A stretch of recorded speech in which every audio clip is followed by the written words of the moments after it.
অসমর্থিত pocket committee বাতিলের দাবিতে মুক্তিযোদ্ধাদের বিক্ষোভ ও মানববন্ধন। বাংলাদেশ মুক্তিযোদ্ধা সংসদ কেন্দ্রীয় কমান্ড কাউন্সিল কর্তৃক মানিকগঞ্জ জেলার মুক্তিযোদ্ধা সংসদে অসমর্থিত আহ্বায়ক পকেট কমিটি অনুমোদন দেওয়ায় মানিকগঞ্জের বীর মুক্তিযোদ্ধারা ক্ষোভ প্রকাশ করে এবং মানববন্ধন করে। বাংলাদেশ মুক্তিযোদ্ধা সংসদ ঢাকা কেন্দ্রীয় কমান্ড কাউন্সিল ভবনের সামনে বীর মুক্তিযোদ্ধাদের এক প্রতিবাদ সভা ও মানববন্ধন অনুষ্ঠিত হয়।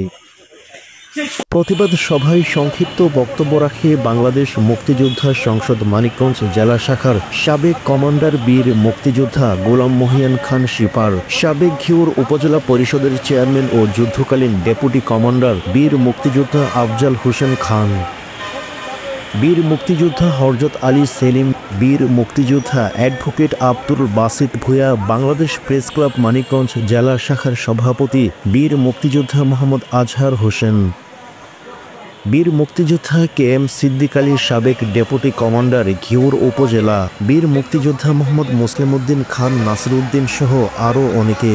বক্তারা বলেন, অসমর্থিত পকেট কমিটি মানিকগঞ্জ বীর মুক্তিযোদ্ধারা প্রত্যাখ্যান করে এবং অবিলম্বে বাতিলের আহ্বান জানান। মানিকগঞ্জ জেলার মুক্তিযোদ্ধাদের পক্ষ থেকে কেন্দ্রীয় কমিটিকে প্রতিবাদ লিপি দেওয়া হয়। অনতিবিলম্বে অসমর্থিত পকেট কমিটি বাতিল করে স্বচ্ছ ও নিরপেক্ষ বিশ্বাসযোগ্য মুক্তিযোদ্ধাদের নিয়ে নতুন কমিটি অনুমোদন দেওয়ার জোর দাবি জানানো হয়। সর্বশেষে বীর মুক্তিযোদ্ধা গোলাম মহিয়ান খান শিপার এবং শরীফুদ্দিন আহমেদ নূর বলেন, নতুন অসমর্থিত পকেট কমিটি বাতিল করুন। আমরা পকেট কমিটির সদস্য পদ হইতে পদত্যাগ করলাম।